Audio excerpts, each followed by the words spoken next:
Once upon a time, in the heart of the vast savannas of East Africa, there lay the kingdom of Kalinda. It was a land blessed with fertile plains, majestic mountains, and a culture rich in history and tradition. King Adisa, the wise and just ruler, had reigned for many years, and his people adored him.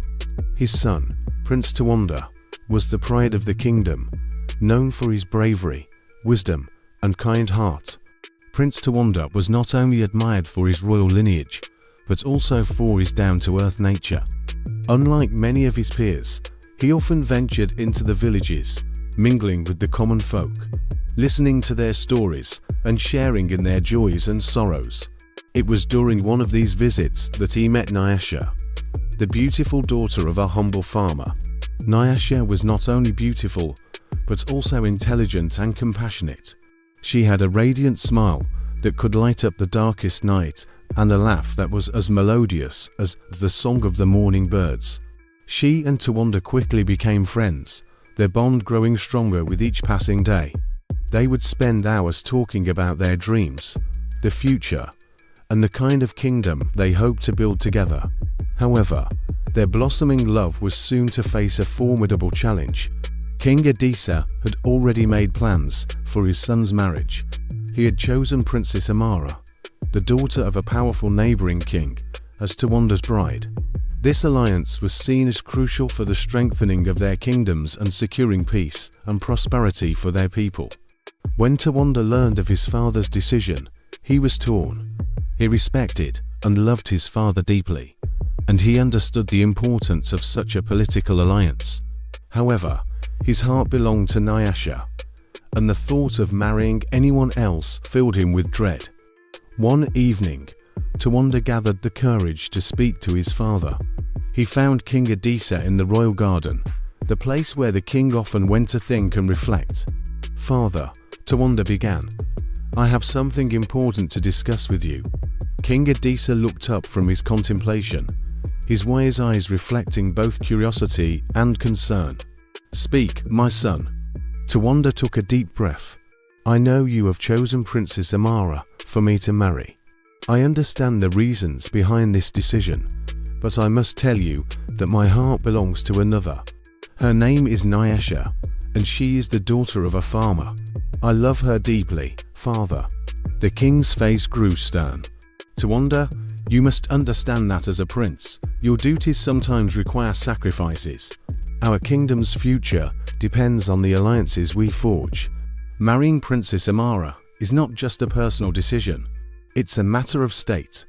"But father," Tawanda pleaded, "how can I lead our people with a heart that is not true? Nyasha is not just a farmer's daughter. She embodies the spirit of our land, the very essence of our people. She will be a queen who understands the struggles of the common folk and who can truly unite our kingdom." King Adisa sighed, the weight of his responsibilities pressing heavily upon him. "I do not doubt Nyasha's virtues, my son, but the path of a king is often fraught with difficult choices. I cannot simply disregard the political implications of this marriage." Days turned into weeks, and the tension in the palace grew. Tawanda continued to visit Nyasha, and their love only deepened. Nyasha, wise beyond her years, understood the gravity of the situation. She loved Tawanda deeply, but did not want to be the cause of discord in the kingdom. One day, Nyasha decided to meet with King Adisa herself.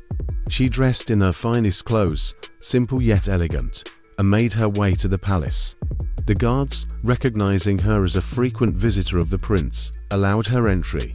In the grand hall, Nyasha approached the king and bowed respectfully. "Your Majesty," she began, her voice steady but filled with emotion.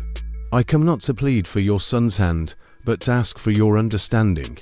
I love Prince Tawanda with all my heart, but I do not wish to stand in the way of what is best for our kingdom." King Adisa looked at Nyasha, seeing the strength and sincerity in her eyes. "You are a remarkable young woman, Nyasha. I see why my son loves you. But the question remains, how can we honor the love you share while fulfilling our duties to the kingdom?" Nyasha thought for a moment, then spoke with conviction. "Your Majesty, perhaps there is a way to achieve both. Let us convene a council with the leaders of both our kingdoms. Let them see the love and unity that Tawanda and I share. If they can understand that our bond can also strengthen the ties between our people, perhaps they will find a way to support our union." Moved by Nyasha's wisdom and courage, King Adisa agreed to her proposal. A grand council was called, bringing together the elders and leaders of both kingdoms. Tawanda and Nyasha stood before them, sharing their vision of a united kingdom, built on love, respect, and mutual understanding. The council deliberated 4 days, weighing the political implications against the genuine love they witnessed. In the end, they reached a consensus. The marriage of Tawanda and Nyasha would proceed, and Princess Amara would be betrothed to Tawanda's cousin, ensuring that the political alliance would still be honored. With great joy, the kingdom celebrated the union of Prince Tawanda and Nyasha. Their love story became a symbol of hope and unity, reminding everyone that true leadership is built on understanding and compassion.